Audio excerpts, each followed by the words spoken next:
There was a long bloody war in Europe. The king of the burnt offering, SagaRA, the prince, was forced to wage constant wars with sinners who from time to time attacked the rat city from all sides. Realizing that they could not defeat the fire prince one by one, they gathered together and attacked, and the Danavian rulers provided sinners with weapons and armor, even food, and everything else that was necessary. In addition, the Danavas gave sinners 8 rosaries, the repetition of which spreads torment, 16 yantras of horror, 3,000 tanks and 500 long-range guns beating gravitational waves. But having defeated them, SagaRA Prince did not kill representatives of these Deccan tribes and peoples of Europe, among whom the Talazani, servants of Talazan Prince, Benari, Saki, Gaihai and barbarians were the most numerous. Having pardoned the sinners, he dressed some of them in tattered rags, leaves or furs and ordered them to curl their braids, forced others to shave their heads, but allowed them to let go of their moustaches, and not cut them, ordered the third to wear their hair loose and never wash them, left the fourth half-shaved, forbade the fifth to wear waist-length clothes, but walk naked with their feet. The sixth ordered to walk clothes from above exposing the torso, the seventh forced to wear skirts, and the eighth to be content with wrapping in a long cloth. The king of the burnt offering, SagaRA, the prince, ordered sinners to swear on the blood of their families, and such a blood oath obliged them to observe the terms of the oath, inviolably. Together with Ayuravad Raman SagaRA, Ratoslav created a plan to create fortress cities, both from old destroyed cities, and those created from the beginning. This is how cities of cult, scientific, educational and defensive purpose arose, which were located on the southern banks of the Rhine and the Danube. Here are their names: Slavograd, Solnsgrad, Voinovgrad, Spevograd, Trudograd, Trograd, Charity, Uckingrad, Blagograd, Pravdograd, Kugrad, Kazgrad, Zvityzgrad, Svershingrad, Radagast, Novograd. Slavograd was located near the then Danube Delta, and Novograd was located near the then Rhine Delta. The cities had an almost equal distance from each other, but not ideally equal, but consistent with the landscape. The rulers of the defeated principalities, leaving their former cities as capitals, were obliged to transfer the main trades and production to these cities. SagaRA also obliged them to contribute with natural, human and other available resources to the reconstruction or construction of these cities. Upon learning about this, the Black Sea Danavas became concerned and decided to poison the Danube. For this they filled its sources with poisons and mutated snakes that sought to kill all living things. SagaR's plan was on the verge of collapse, but the prince said, "That's how it should be. Cities need to be built." The prince himself entered into meditation, called upon the god Aya, and ordered him to purify the sources of the river, and fill the river itself with divine life-giving forces. Aya fulfilled this, and the SLAVS who built the cities rejoiced, as they received an abundance of strength and health from drinking the waters of the Danube. By SagaR's order, the Danube River, which was then called Grancha Rek, was renamed Ayu Rek, the river of the god Ayu, full of his divine power. The king of burnt offerings, Fire, Prince of Fire, Falcon's son from the dynasty of solar falcons, thought about the prolongation of the family, and decided to perform austerity in order to conceive 18 daughters. Upon learning about this, the prince of the Danavas was afraid, because he feared that by marrying 18 daughters with 18 princes, SagaRA would gather all the peoples of the earth under his power, and destroy the Danavas. Prince Danavov poisoned SagaR Ratoslav and SagaR Ratoslav. The king of the burnt offering completed his austerities in anger, and SagaR suffered a miscarriage. She became the mother of the dead, and after that, she couldn't get pregnant anymore. The king of the burnt offering called Ayurvedraman, and asked him to clone his daughters from dead fetuses. Ayurvedraman agreed and soon did it, but the genome of the princesses was very badly damaged by the poison, and Ayurvedraman, realizing this, created 60,000 reservoirs in which he placed the cloned embryos. Vedraman thought that almost all of them would certainly they will die, and I would be glad if at least one princess survived.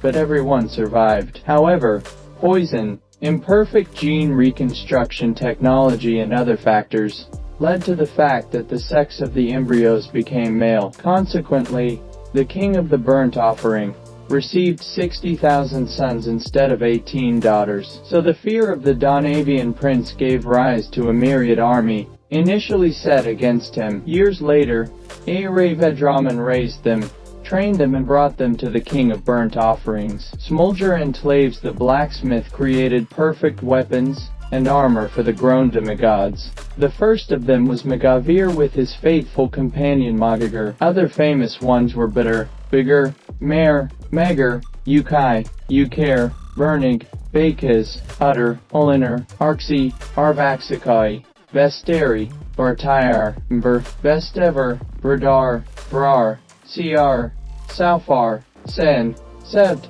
Rushan, Sukardar, as well as Prince Janai, who was a hermit. He studied himself, meditated himself, only under the supervision of Vedraman, and when SagaRA conceived Garak, king of Peas, Garak, Asamenge, and Garakit and Makosh, after their birth he sent them to study with Vedraman. Janai Garislav took them under his care and patronage.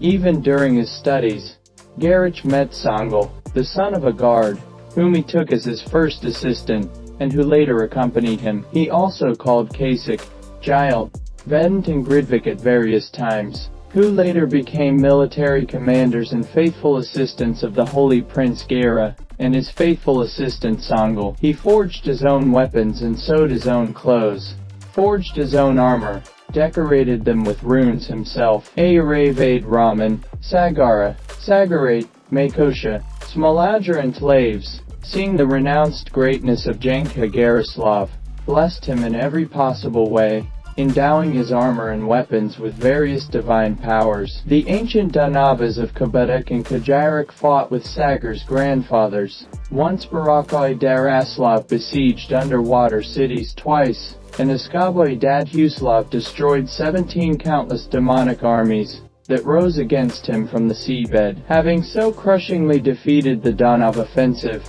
he decided not to defend himself anymore, but to attack them himself. When Askaboy Dadhuslav was going to descend to the seabed to besiege underwater cities, the Danavas staged hundreds of nuclear explosions along the coast, which threw tons of rock into the waters and turned clean waters into a kind of swamp. But they continued to constantly attack the SLAVS from their underwater possessions, kidnap and enslave the innocent. The sea turned into a swamp stank, and various dangerous mutants created by Danavian techno-magicians periodically floated out of it. So once again, the Danavas who lived in the southern lake, Black Sea, besieged the tavern city on the Dniester, and threatened to advance to the most sacred Iskrastan. SagaRA led the army of his sons, and went to protect his subjects. The Danavas were quickly expelled from the Danaster and fled to their possessions, but SagaRA and his sons pursued them and, descending to the seabed, defeated their rulers, captured the capital and expelled the Danavas from this lake, who were forced to flee unarmed to Dana city. SagaRA took part of the buildings, technologies and riches for the reconstruction of the capital city, and in the underwater city taken from the Danavs, he left a garrison of loyal soldiers, and half of the order of Iskrastanian monks of Minulakups, archaeologists, named after the holy prince Opomenisla, to study Danav technologies and transport them to Ratoya. The city of Kabata was renamed Ratasvastan. Representatives of the lower castes were also invited to it to rebuild it into an underwater bunker and then conservation. The Iskrastanian monks of the order named after the holy prince Pramisa were invited to build temples, and the monks of the order named after the holy prince Atamisa were invited to design and redesign the defensive structures of the city. For more than 10 years,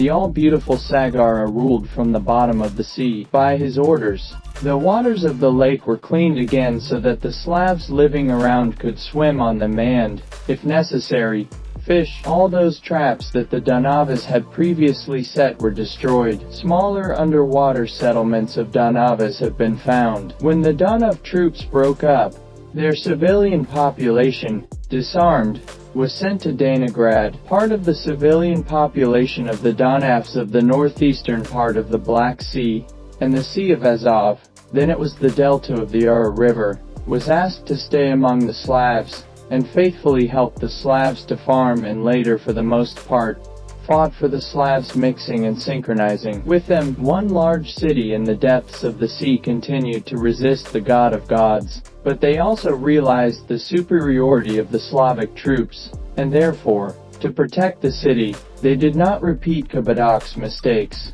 but simply decided to go into the underground depths, burrowing into the lithosphere and cutting off all communication routes with the lake and the surface. Having left their city for the depths, the Danavas took many technologies and riches with them, others blew up and mined most of what was left. SagaRA ordered to defuse the Danava traps, dismantle the ruins of Kajarik and use them to strengthen the most sacred Iskrastan, and transported some factories to Rat City, Vidian City, Svitya City and Trud City. When the sacred and unharmed SagaRA in shining armor, at the head of 60,000 troops of his majestic sons, rose from the bottom of the sea, the people, his victorious emperor of fire, greeted him, saying, "Great thanks to you for clearing the sea of demons for us. These demons robbed and killed us. You have now saved us from the demons. You have given us a clean sea, filled with your sacred grace." The Slavs created hundreds of songs,